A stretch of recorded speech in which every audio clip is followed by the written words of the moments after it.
नमस्कार दोस्तों, मैं अमित कुमार आप सभी को रेलवे हब में स्वागत करता हूं। उम्मीद करता हूं दोस्तों आप जहां भी होंगे मस्त होंगे, स्वस्थ होंगे और अपने पढ़ाई की ओर अग्रसर होंगे। दोस्तों आज के क्लास में हम लोग भारतीय संविधान सभा पर चर्चा करेंगे।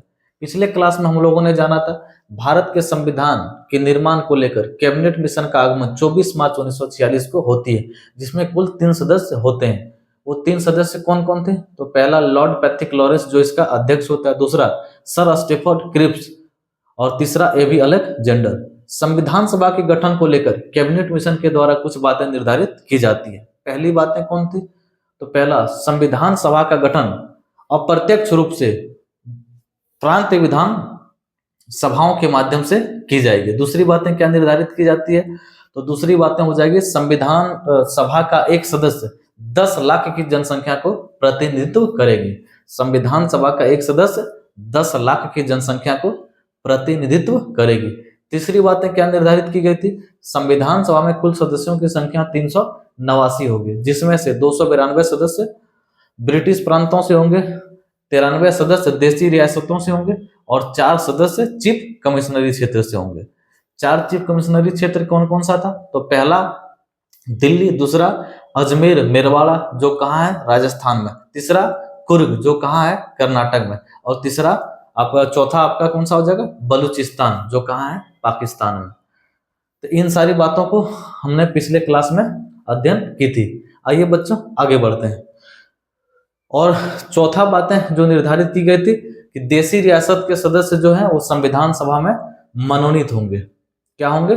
मनोनीत होंगे। तो संविधान सभा में कुल सदस्यों की संख्या कितनी थी? 389, जिसमें से कैबिनेट मिशन के द्वारा यह तय किया गया कि जो देशी रियासत के सदस्य हैं उसका क्या होगा? मनोनीत किया जाएगा। क्या होगा? मनोनीत किया जाएगा। तो अब कितने सदस्य बच गए? तो 389 में से 93 तो देशी रियासत के बाद हो गए क्योंकि उसका मनोनीत किया जाना था। अब बचा कितना? तो 292 सदस्य ब्रिटिश प्रांतों से और 4 सदस्य आपका आ जाएगा चीफ कमिश्नरी क्षेत्र से। तो 292 प्लस 4 कितना हो गया? टोटल 296। तो कैबिनेट मिशन के द्वारा कुल 296 सदस्यों का चुनाव कराया गया। कितने सदस्यों का? 296 सदस्यों का। आगे बात किया जाए दोस्तों, तो जब चुनाव का माहौल था उस समय भारत में 2 महत्वपूर्ण पार्टियां थी। एक तरफ कांग्रेस, दूसरी तरफ मुस्लिम लीग। कांग्रेस को ऐसा लग रहा था कि चुनाव में मुस्लिम लीग उसे कड़ी टक्कर देगी, और सेम मुस्लिम लीग को लग रहा था कि उसे चुनाव में कड़ी टक्कर कांग्रेस देगी। तो आइए दोस्तों क्या होता है परिणाम देखते हैं। तो जुलाई 1946 को 296 सीटों पर चुनाव कराई जाती है, जिसमें से रिजल्ट जो आता है वो आश्चर्यजनक आता है। पूरे के पूरे 208 सीट कांग्रेस को मिलते हैं। कितने? 208 सीट कांग्रेस को 208 सीट मिलते हैं। मुस्लिम लीग को कितने सीट मिलते हैं? तो आपका आंसर होगा सिर्फ और सिर्फ 73 सीट। कितने सीट मिलते हैं? 73। और अन्य को कितना मिलता है? तो 15 सीट मिलता है। कितना सीट मिलता है?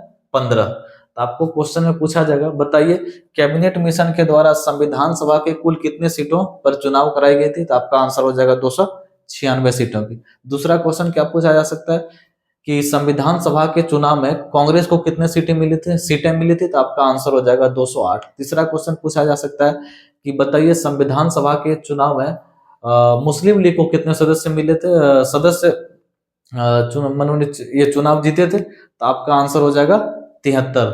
और नेक्स्ट आपको क्वेश्चन पूछा जा सकता है, बताइए संविधान सभा के चुनाव में अन्य को कितने सीटें मिली थी? तो आपका आंसर हो जाएगा 15 सीटें। तो बच्चों आगे बात की जाए तो चुनाव कंप्लीट होने के बाद जब इसका परिणाम प्रसारित हो जाता है तो इससे मुस्लिम लीग काफी हताश होता है। उसे ऐसा लगता है कि हमें तो संविधान सभा में जाने से कोई फर्क पड़ने वाला नहीं है, क्योंकि संविधान सभा में सिर्फ और सिर्फ जिसके पास बहुमत है उन्हीं की चलेगी। और बहुमत किनके पास थी? तो कांग्रेस के पास थी, क्योंकि कांग्रेस के पास कितने सीटें थी? 208 सीटें थी। इसलिए मुस्लिम लीग को लग रहा था कि हमें संविधान सभा में पार्टिसिपेट करने और ना करने से कोई फर्क पड़ने वाला है नहीं, क्योंकि वहां तो सिर्फ और सिर्फ कांग्रेस की चलेगी। हम तो बस वहां सिर्फ संविधान सभा के नजारा को देखने के लिए होंगे। इसी के कारण मुस्लिम लीग के द्वारा संविधान सभा को बहिष्कार करने का निर्णय लिया गया और उनके द्वारा पृथक राष्ट्र पाकिस्तान की मांग पर जोर दी गई। तथा मुस्लिम लीग के द्वारा अपनी बातों को मनवाने के लिए जगह जगह पर दंगे कराए गए, जिसके परिणाम स्वरूप 3 जून 1947 को पृथक पाकिस्तान की घोषणा की गई। तो आइए देखते हैं बच्चों। जुलाई 1946 में संविधान सभा के 296 सदस्यों का चुनाव हुआ। 296 सदस्य कहां से आए हमने बता दी कि 292 ब्रिटिश प्रांत के और 4 सदस्य आपका चीफ कमिश्नरी के। बाकी जो 93 सदस्य था वो तो मनोनीत होना था। कहां से था वो? देसी रियासतों से था। आइए देखते हैं 296 में से 208 कांग्रेस, 73 मुस्लिम लीग और 15 अन्य को सीटें मिलती। आगे देख, मुस्लिम लीग को चुनाव में सीटों की संख्या कम मिलने के कारण उन्होंने संविधान सभा को बहिष्कार करने का निर्णय लिया। मुस्लिम लीग के द्वारा पृथक राष्ट्र पाकिस्तान की मांग पर जोर दिया गया तथा अपनी बातों को मनवाने के लिए जगह जगह दंगे कराए गए, जिसके परिणाम स्वरूप 3 जून 1947 को पृथक राष्ट्र पाकिस्तान की घोषणा की गई। तो यहां तक हम लोग देख चुके हैं। आगे बढ़ते हैं दोस्तों। एक क्वेश्चन जो एग्जाम में कई बार पूछा जाता है, बताइए संविधान सभा में महिला सदस्यों की संख्या कितनी थी? ये तो क्वेश्चन आसान है कि संविधान सभा में कुल सदस्यों की संख्या कितनी थी? 389। लेकिन यदि आपको एग्जाम में पूछ ले कि महिला सदस्यों की संख्या कितनी थी 389 में से, तो आपका आंसर हो जाएगा 15। क्या क्वेश्चन पूछा जाएगा? संविधान सभा में महिला सदस्यों की संख्या कितनी थी? 4 ऑप्शन दिए जाएंगे। Option number A 10, option number B 15, option number C 20, option number D 25। तो आपका आंसर क्या हो जाएगा? 15। संविधान सभा में महिला सदस्यों की संख्या कितनी थी? 15। ये आपको याद रखने हैं। आगे बात किया जाए दोस्तों, तो लॉर्ड माउंटबेटन के द्वारा संविधान सभा का संवैधानिक सलाहकार बी.एन. राव को बनाया गया। किसे बनाया गया? बी.एन. राव को।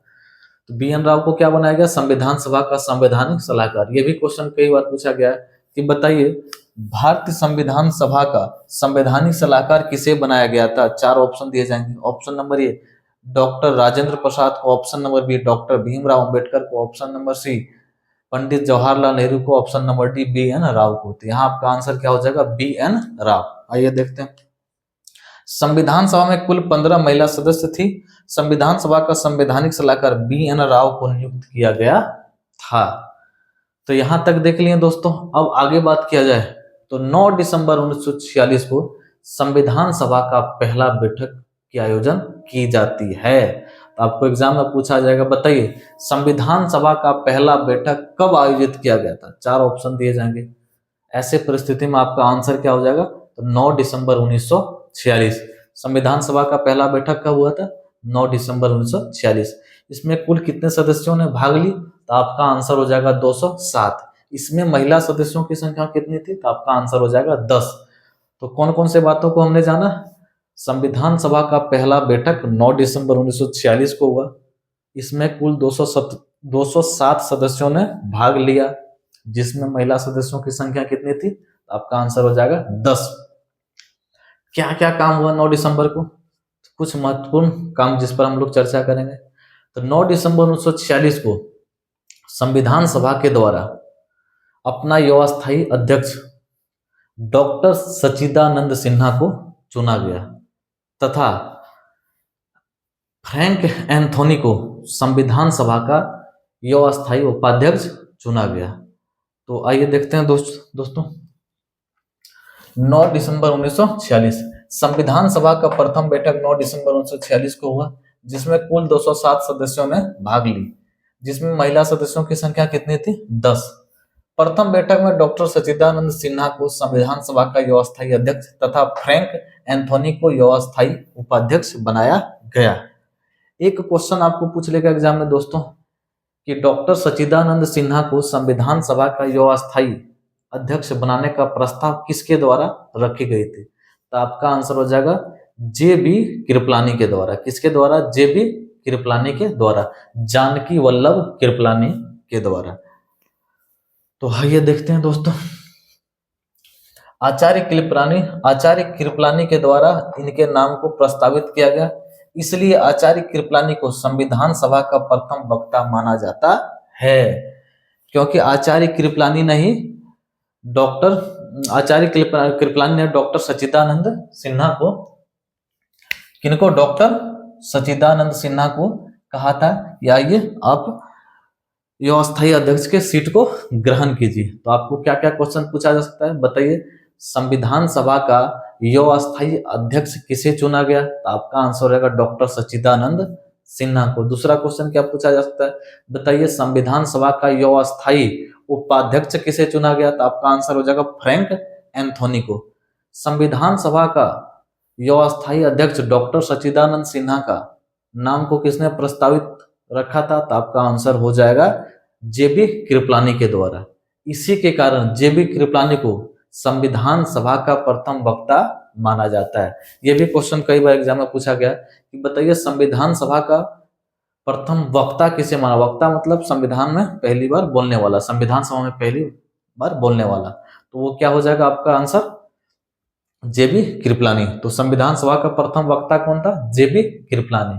दोस्तों यदि बात की जाए 9 दिसंबर 1946 की, तो 9 दिसंबर 1946 को मुस्लिम लीग और देसी रियासतों के द्वारा प्रथम बैठक जो हुआ था 9 दिसंबर 1946 को, उसे बहिष्कार किया गया था। तो आपको यहां से भी एक क्वेश्चन बन सकता है, बताइए संविधान सभा का पहला बैठक 9 दिसंबर 1946 को आयोजित की गई, उसे किसके द्वारा बहिष्कार की गई थी? 4 ऑप्शन दिए जाएंगे। ऑप्शन नंबर ए मुस्लिम लीग के द्वारा, ऑप्शन नंबर बी देसी रियासतों के द्वारा, ऑप्शन नंबर सी मुस्लिम लीग और देसी रियासत, और ऑप्शन नंबर डी इनमें से कोई नहीं। तो आपका आंसर क्या आ जाएगा? ऑप्शन नंबर सी मुस्लिम लीग और देसी रियासत।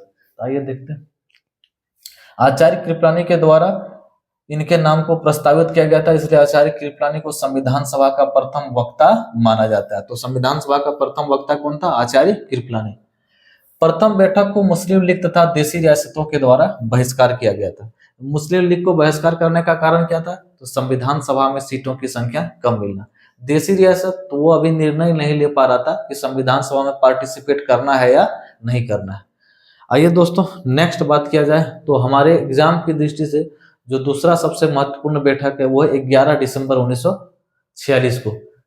कौन सा डेट? 11 दिसंबर 1946 को। वैसे बात की जाए तो 10 दिसंबर 1946 को भी संविधान सभा के बैठक का आयोजन किया गया था, जो संविधान सभा का दूसरा बैठक था, लेकिन उसमें कुछ महत्वपूर्ण हमारे एग्जाम की दृष्टि से नहीं है, इसलिए उस पर हम लोग उतना चर्चा नहीं करेंगे। नेक्स्ट हम लोग बात करेंगे संविधान सभा का तीसरा बैठक, जो कब हुआ था? 11 दिसंबर 1946 को। 11 दिसंबर 1946 को। तो 11 दिसंबर 1946 को क्या होता है? तो 11 दिसंबर 1946 को डॉक्टर राजेंद्र प्रसाद को संविधान सभा का अस्थायी अध्यक्ष निर्वाचित कर ली जाती है। तो 11 दिसंबर 1946 को क्या होता है? तो डॉक्टर राजेंद्र प्रसाद को संविधान सभा का अस्थायी अध्यक्ष चुना जाता है। अब यहाँ भी नेक्स्ट क्वेश्चन बन सकता है कि बताइए डॉक्टर राजेंद्र प्रसाद को अस्थायी अध्यक्ष निर्वाचित करने का प्रस्ताव किसके तरफ से आया था? तो आपका आंसर हो जाएगा, यहां भी आंसर क्या हो जाएगा? जेबी कृपलानी। तो जेबी कृपलानी के द्वारा इनके नाम का प्रस्ताव रखा गया था कि डॉक्टर राजेंद्र प्रसाद को संविधान सभा का अस्थायी अध्यक्ष बनाया जाए, और इसे समर्थन किससे मिली थी? तो सरदार वल्लभ भाई पटेल से। तो आइए देखते हैं। डॉक्टर राजेंद्र प्रसाद को संविधान सभा का अस्थायी अध्यक्ष निर्वाचित किया गया। इनके नाम का प्रस्ताव आचार्य जेबी कृपलानी के द्वारा रखा गया तथा सरदार पटेल के द्वारा इसे समर्थन दिया गया। ये भी क्वेश्चन कई बार पूछा गया है कि बताइए डॉक्टर राजेंद्र प्रसाद को अस्थायी अध्यक्ष का प्रस्ताव किसके द्वारा रखा गया था? तो जेबी कृपलानी के द्वारा। और जेबी कृपलानी का समर्थन किसके द्वारा किया गया था? तो सरदार पटेल के द्वारा। हमारे एग्जाम की दृष्टि जो सबसे महत्वपूर्ण है वो ये है कि संविधान सभा का अस्थायी अध्यक्ष किसे चुना गया था? आपका आंसर हो जाएगा डॉक्टर राजेंद्र प्रसाद को। आइए दोस्तों नेक्स्ट बैठक जो हमारे एग्जाम की दृष्टि से महत्वपूर्ण होगी वो होगा 13 दिसंबर 1946 को। हालांकि 12 दिसंबर 1946 को भी संविधान सभा के बैठक का आयोजन किया गया था, जो हमारे एग्जाम की दृष्टि से महत्वपूर्ण नहीं है। तो हम लोग नेक्स्ट बात करेंगे 13 दिसंबर 1946 को। 13 दिसंबर 1946 को क्या हुआ? तो 13 दिसंबर 1946 को पंडित जवाहरलाल नेहरू के द्वारा संविधान सभा के समक्ष उद्देश्य प्रस्ताव प्रस्तुत की गई। ये क्वेश्चन काफी भी आई है, कई बार एग्जाम में पूछा गया है क्वेश्चन। बताइए उद्देश्य प्रस्ताव को संविधान सभा में किसके द्वारा प्रस्तुत की गई थी? आपका आंसर हो जाएगा पंडित जवाहरलाल नेहरू के द्वारा प्रस्तुत की गई थी। कब की गई थी? 13 दिसंबर 1946 को। तो आइए दोस्तों देखते हैं। 13 दिसंबर 1946 को पंडित जवाहरलाल नेहरू के द्वारा उद्देश्य प्रस्ताव प्रस्तुत किया गया, जिसे संविधान सभा के द्वारा 22 जनवरी का 22 जनवरी 1947 को स्वीकार कर ली गई। तो 13 दिसंबर में क्या महत्वपूर्ण होगा कि 13 दिसंबर को क्या काम हुआ? तो उद्देश्य प्रस्ताव को संविधान सभा के समक्ष प्रस्तुत की गई। किनके द्वारा? पंडित जवाहरलाल नेहरू के द्वारा। संविधान सभा के द्वारा इसे कब पारित किया गया? तो आपको याद रखना है, उद्देश्य प्रस्ताव को संविधान सभा में प्रस्तुत तो किया जाता है 13 दिसंबर 1946 को, लेकिन संविधान सभा के द्वारा उद्देश्य प्रस्ताव को पारित कब किया जाता है? तो आपका आंसर होगा 22 जनवरी 1947 को।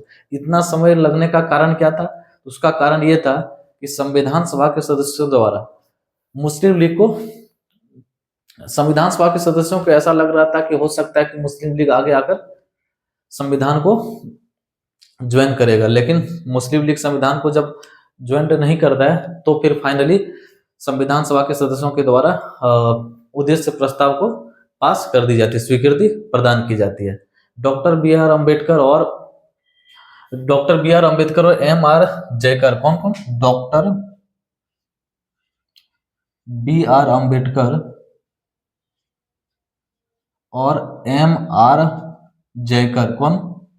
M R Jayakar. ये दो व्यक्ति जब उद्देश्य प्रस्ताव को, जब उद्देश्य प्रस्ताव को पंडित जवाहरलाल नेहरू के द्वारा प्रस्तुत किया जाता है तो डॉक्टर बी आर अम्बेडकर और एम आर जयकर के द्वारा भी इसका विरोध किया जाता है। डॉक्टर बी आर अम्बेडकर का कहना यह था कि हम लोग थोड़ा सा वेट कर लेते हैं, देख लेते हैं, यदि मुस्लिम लीग संविधान में आ जाता है, संविधान सभा में आ जाता है तो बेहतर होगा।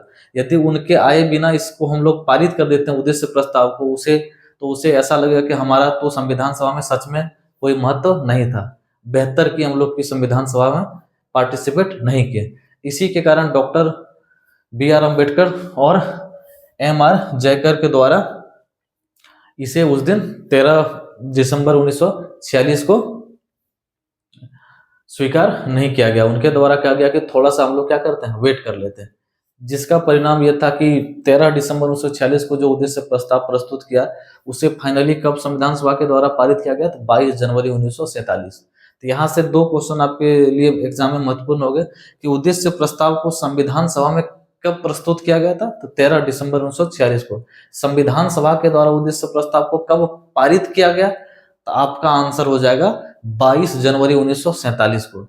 उद्देश्य प्रस्ताव को संविधान सभा के समक्ष किसके द्वारा प्रस्तुत किया गया था? तो यहाँ आंसर हो जाएगा आपका पंडित जवाहरलाल नेहरू के द्वारा। उद्देश्य प्रस्ताव के बारे में आगे बात किया जाए दोस्तों, तो यही उद्देश्य प्रस्ताव जो पंडित जवाहरलाल नेहरू के द्वारा संविधान सभा के समक्ष प्रस्तुत की गई थी, वो वर्तमान में यही उद्देश्य प्रस्ताव वर्तमान में संविधान में प्रस्तावना के रूप में, किसके रूप में? प्रस्तावना के रूप में कार्य कर रही है। ये भी क्वेश्चन कई बार पूछा गया है कि बताइए उद्देश्य प्रस्ताव वर्तमान में संविधान में किस रूप में कार्य कर रही है? तो आपका आंसर हो जाएगा प्रस्तावना के रूप में। किस रूप में? प्रस्तावना के रूप में। प्रस्तावना के रूप में कार्य कर रही है, जहां से हमें संविधान निर्माताओं के आदर्शों, किसके बारे में? आदर्शों तथा विचारों की अभिव्यक्ति होती है। हमारे संविधान निर्माताओं के आदर्शों तथा विचारों की अभिव्यक्ति होती है। क्वेश्चन में आपको पूछा, एग्जाम में आपको क्वेश्चन पूछा जाएगा, बताइए कहां से हमारे संविधान निर्माताओं के आदर्शों तथा विचारों की अभिव्यक्ति होती है? आपका आंसर क्या हो जाएगा? प्रस्तावना से। कहां से? प्रस्तावना से। यहीं से हमें पता लगता है कि हमारे संविधान निर्माता हमारे संविधान को किस दिशा की ओर ले जाना चाहते हैं। हम लोगों ने पहली क्लास में इनके बारे में चर्चा की थी। तो आइए बच्चों आगे पढ़ते हैं। यही उद्देश्य प्रस्ताव वर्तमान संविधान में प्रस्तावना के रूप में कार्य कर रही है, जहां से हमें संविधान निर्माताओं के आदर्शों तथा विचारों की अभिव्यक्ति होती है। उद्देश्य प्रस्ताव में कुल कितने प्रस्ताव थे? तो आपका आंसर हो जाएगा 8। तो आइए देखते हैं, उद्देश्य प्रस्ताव में कुल 8 प्रस्ताव से कितने थे? 8 प्रस्ताव थे। कितने थे? 8 प्रस्ताव थे। और उद्देश्य प्रस्ताव वर्तमान में किस रूप में कार्य कर रही है? तो आपका आंसर हो जाएगा प्रस्तावना के रूप में कार्य कर रही है। किस रूप में कार्य कर रही है? प्रस्तावना के रूप में कार्य कर रही है। आइए दोस्तों आगे देखते हैं। संवैधानिक सलाहकार बी एन राव। कौन? बी एन राव के द्वारा भारतीय संविधान का प्रारूप तैयार किया गया था। ये भी क्वेश्चन कई बार एग्जाम में पूछा गया है और यहाँ बहुत सारे बच्चे मिस्टेक करते हैं। क्या कारण है, आइए देखते हैं। एक क्वेश्चन आपको एग्जाम में पूछा जाएगा कि बताइए भारत संविधान का प्रारूप किनके द्वारा तैयार की गई थी। 4 ऑप्शन दिए जाएंगे। पहला ही ऑप्शन आपको दिया जाएगा doctor B R Ambedkar. Option number B प्रारूप समिति। तीसरा क्वेश्चन पूछा जाएगा, तीसरा आपका ऑप्शन हो जाएगा बी एन राव। चौथा आपका आंसर हो जाएगा डॉक्टर राजेंद्र प्रसाद। ये चौथा ऑप्शन डॉक्टर राजेंद्र प्रसाद। तो यहाँ आपका आंसर क्या हो जाएगा? B N Rao. क्या क्वेश्चन एक बार फिर से रिपीट करते हैं। भारतीय संविधान का प्रारूप किसके द्वारा तैयार की गई थी? तो यहाँ आपका आंसर हो जाएगा क्या? बी एन राव के द्वारा। तो बी एन राव के द्वारा भारतीय संविधान का प्रारूप तैयार की गई थी, जिस पर विचार विमर्श करने के लिए सत्यनारायण सिन्हा की सिफारिश पर 7 सदस्यीय प्रारूप समिति का गठन की गई। तो आइए देखते हैं। संवैधानिक सलाहकार बी एन राव के द्वारा भारतीय संविधान का प्रारूप तैयार किया गया, जिस पर विचार विमर्श के लिए सत्यनारायण सिन्हा की सिफारिश पर, किसके सिफारिश पर? सत्यनारायण सिन्हा की सिफारिश पर 7 सदस्यीय प्रारूप समिति का गठन कब किया गया? 29 अगस्त 1947 को। ये डेट काफी इंपॉर्टेंट है, 29 अगस्त 1947 को। क्या क्वेश्चन पूछा जाएगा? भारत संविधान का प्रारूप किसके द्वारा तैयार की गई थी? तो आपका आंसर हो जाएगा बी एन राव के द्वारा। प्रारूप समिति पर विचार विमर्श करने के लिए कुल कितने सदस्य का गठन किया गया था? सदस्यों का एक कमेटी प्रारूप समिति का गठन किया गया था। तो आपका आंसर हो जाएगा 7। किसके सिफारिश पर? तो आपका आंसर हो जाएगा सत्यनारायण सिन्हा के सिफारिश पर। नेक्स्ट जो एग्जाम की दृष्टि से काफी महत्वपूर्ण है वो ये है कि प्रारूप समिति का गठन कब हुआ था। तो प्रारूप समिति का गठन 29 अगस्त 1947 को हुआ था। कितना हुआ था? 29 अगस्त 1947 को। संविधान में सभा में हमारे संविधान में बात की जाए, हमारे संविधान सभा में बहुत सारे कमेटियों का निर्माण किया गया था, लेकिन हमारे एग्जाम की दृष्टि से जो सबसे महत्वपूर्ण कमेटी है वो है प्रारूप समिति, क्योंकि हमारे संविधान निर्माण में प्रारूप समिति की सबसे बड़ी भूमिका थी, इसलिए ये एग्जाम की दृष्टि से काफी महत्वपूर्ण होता है। तो प्रारूप समिति का गठन कब किया गया? 29 अगस्त 1947 को। प्रारूप समिति का गठन किसके सिफारिश पर किया गया था? सत्यनारायण सिन्हा की सिफारिश पर। प्रारूप समिति में सदस्यों की संख्या कितनी थी? तो आपका आंसर हो जाएगा 7। कितना हो जाएगा? 7। भारत के संविधान का प्रारूप किसके द्वारा तैयार किया गया? तो बी एन राव के द्वारा। आइए देखते हैं। तो प्रारूप समिति का गठन कब हो जाता है? 29 अगस्त 1947 को। प्रारूप समिति को अन्य नामों से भी जाना जाता है। तो कौन कौन से नामों से जाना जाता है? आइए देखते हैं। इसे मसौदा समिति भी कहा जाता है। क्या कहा जाता है? मसौदा समिति। इसे पांडुलेखन समिति भी कहा जाता है। क्या कहा जाता है? पांडुलेखन समिति। नेक्स्ट, इसे ड्राफ्टिंग कमेटी के भी नाम से जाना जाता है। तो आपको एग्जाम में ये कोई भी नाम एक देकर आपको पूछ लेगा, बताइए मसौदा समिति का गठन कब हुआ था? तो यहाँ भी आंसर क्या हो जाएगा आपका? 29 अगस्त 1947 को। ड्राफ्टिंग कमेटी का गठन कब हुआ था? तो भी आंसर क्या हो जाएगा? 29 अगस्त 1947 को। आपको पूछ सकता है पांडुलेखन समिति का गठन कब हुआ था? तो यहाँ भी आपका आंसर क्या हो जाएगा? 29 अगस्त 1947 को। तो प्रारूप समिति में कुल सदस्यों की संख्या कितनी थी? 7। कौन कौन थे? तो पहला डॉक्टर बी आर अम्बेडकर। पहला सदस्य इनका कौन था? डॉक्टर बी आर अम्बेडकर, जिससे बाद में अध्यक्ष भी नियुक्त किया गया। किसके द्वारा? तो प्रारूप समिति के सदस्यों के द्वारा। किसके द्वारा? प्रारूप समिति के सदस्यों के द्वारा। तो प्रारूप समिति में 7 सदस्य कौन थे? ये आपको 7 का 7 नाम याद रख लेना। ये एग्जाम की दृष्टि से काफी महत्वपूर्ण है। कई बार एग्जाम में पूछ लेता है कि बताइए इनमें से कौन सा व्यक्ति प्रारूप समिति का सदस्य नहीं था। ऐसे स्थिति में आप आंसर तभी कर पाएंगे जब आपको पता होगा कि इस प्रारूप समिति का सदस्य कौन कौन था। तो कौन कौन था? तो पहला डॉक्टर बी आर अम्बेडकर जो अध्यक्ष है। दूसरा के एम मुंशी, कन्हैया लाल मानिक लाल मुंशी। तीसरा गोपाला स्वामी अयंगर। तीसरा कौन था? गोपाला स्वामी अयंगर। चौथा अलादी कृष्णा स्वामी अय्यर। चौथा कौन था? अलादी कृष्णा स्वामी अय्यर। पांचवा कौन सा? एन माधवराव। पांचवा कौन था? एन माधवराव। तो याद रखना है बच्चों, एन माधवराव जो थे वो प्रारंभिक सदस्य नहीं थे प्रारूप समिति का। ये बाद में आए हैं। कब आए? बाद में। क्या वजह था? तो पहले जो सदस्य नियुक्त किया गया था प्रारूप समिति में वो थे BL मित्तर। कौन थे? BL मित्तर। इनका स्वास्थ्य खराब हो जाता है जिनके कारण इन्होंने संविधान सभा की सदस्यता से क्या कर दी? इस्तीफा दे दी। तो स्वास्थ्य खराब होने के कारण BL मित्तर के स्थान पर कौन आता है? N माधव राव। इन्होंने इस्तीफा दे दी। इन्होंने कहा कि हमारा स्वास्थ्य ठीक नहीं है, इसलिए हम आगे कंटिन्यू नहीं कर पाएंगे। तो BL मित्तर के जगह पर कौन आता है? N माधव राव। और अगला T कृष्णामाचारी, तो ये भी प्रारंभिक सदस्य नहीं थे। ये किनके जगह पर आते हैं? DP खेतान के जगह पर। किसके जगह पर आते हैं? DP खेतान। डीपी खेतान का मृत्यु हो जाता है। क्या होता है? डीपी खेतान का मृत्यु हो जाता है, और मृत्यु होने के बाद उसके जगह पर कौन आते हैं? टी कृष्णामाचारी। कौन आते हैं? टी कृष्णामाचारी। तो प्रारूप समिति का 7 सदस्य कौन था? तो आपको याद रखना, पहला डॉक्टर BR अम्बेडकर जो इसका अध्यक्ष था, दूसरा KM मुंशी, तीसरा कौन था? गोपाला स्वामी अयंगर, चौथा कौन था? अलादी कृष्णा स्वामी अय्यर, पांचवा N माधव राव। किसके जगह पर आया था? तो आपका आंसर हो जाएगा BL मित्तर के जगह पर, स्वास्थ्य खराब होने के कारण। और नेक्स्ट आपका कौन सा हो जाएगा? टी कृष्णामाचारी, जो किसके जगह पर आया था? DP खेतान। और लास्ट और अंतिम कौन हो जाएगा? मोहम्मद सादुल्ला। कौन हो जाएगा? मोहम्मद सादुल्ला। यहाँ से कौन कौन सा क्वेश्चन बन सकता है? एक क्वेश्चन आपसे पूछा जा सकता है, बताइए प्रारूप समिति का अध्यक्ष कौन था? तो आपका आंसर होगा डॉक्टर BR अम्बेडकर। प्रारूप समिति का एकमात्र मुस्लिम सदस्य कौन था? यह भी क्वेश्चन कई बार पूछा गया है। यहाँ आपका आंसर होगा मोहम्मद सादुल्ला। कौन था? मोहम्मद सादुल्ला। कई बार ये भी क्वेश्चन पूछा गया है कि बताइए प्रारूप समिति का एकमात्र कांग्रेस सदस्य कौन था? ये जितने के जितने थे उसमें से कांग्रेस सदस्य मात्र एक ही व्यक्ति था, तो वो कौन था? आपका आंसर होगा KM मुंशी, कन्हैया लाल मानिक लाल मुंशी। ये कैसा सदस्य था? कांग्रेस सदस्य था। यहाँ लिखे हैं तो लिख सकते हैं एकमात्र मुस्लिम सदस्य, मुस्लिम सदस्य।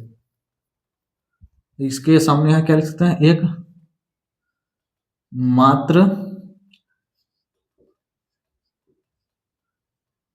कांग्रेस सदस्य। तो इन सारी बातों को याद रखना है। प्रारूप समिति के बारे में कौन कौन सा क्वेश्चन एक बार फिर से रिपीट कर सकते हैं? भारत के संविधान का प्रारूप किसके द्वारा निर्माण किया गया? BN राव के द्वारा। प्रारूप समिति का गठन कब हुआ? 29 अगस्त 1947 को। किसके सिफारिश पर? सत्यनारायण सिन्हा के सिफारिश पर। इसमें सदस्यों की संख्या कितनी थी?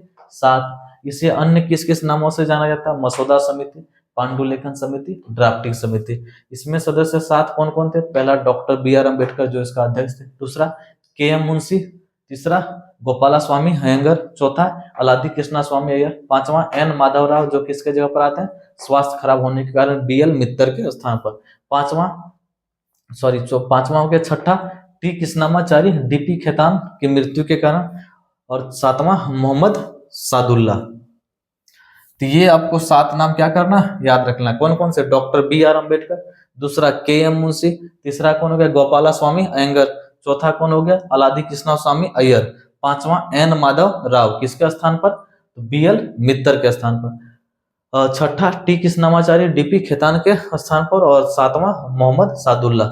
एकमात्र मुस्लिम सदस्य कौन था प्रारूप समिति का? तो मोहम्मद सादुल्ला एकमात्र कांग्रेसी सदस्य जो मुस्लिम लीग प्रारूप समिति में पार्टिसिपेट किया था। तो आपका आंसर हो जाएगा KM मुंशी। तो आगे बात किया जाए दोस्तों, तो प्रारूप समिति के द्वारा संविधान सभा में अपना रिपोर्ट कब प्रस्तुत किया गया? ये आंसर हो जाएगा 4 नवंबर 1948 को। प्रारूप समिति ने अपना रिपोर्ट संविधान सभा में कब प्रस्तुत किया? तो आपका आंसर हो जाएगा 4 नवंबर 1948 को।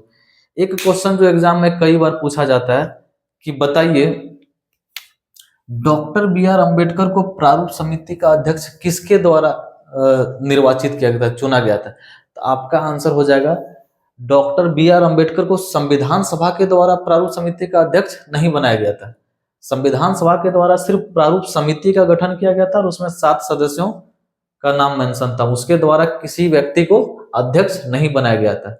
तो फिर अध्यक्ष इसे कौन बनाया? तो ये जो 7 व्यक्ति हैं इसमें से बाकी अन्य 6 व्यक्ति, इन 6 व्यक्ति के द्वारा इसे अपना अध्यक्ष चुना गया था। तो आपको 1-2 बार कई बार क्वेश्चन में पूछ लिया गया एग्जाम में कि बताइए डॉक्टर BR अम्बेडकर को प्रारूप समिति का अध्यक्ष किसके द्वारा चुना गया था? तो आपका आंसर हो जाएगा प्रारूप समिति के सदस्यों के द्वारा, अन्य सदस्यों के द्वारा। किसके द्वारा? अन्य सदस्यों के द्वारा। प्रारूप समिति ने अपना रिपोर्ट कब पेश किया? तो आपका आंसर हो जाएगा 4 नवंबर 1948 को। तो आइए देखते हैं, डॉक्टर बी आर अम्बेडकर को प्रारूप समिति का अध्यक्ष प्रारूप समिति के सदस्यों द्वारा निर्वाचित किया गया था। तो दोस्तों इन सारी बातों को आप एक बार अच्छे से पढ़ लीजिए और पूरा का पूरा याद कर लीजिए। ये आपके एग्जाम की दृष्टि से काफी महत्वपूर्ण होने वाले हैं। मिलते हैं अगले वीडियो में, तब तक के लिए बहुत बहुत धन्यवाद। जय हिंद, वंदे मातरम, थैंक यू।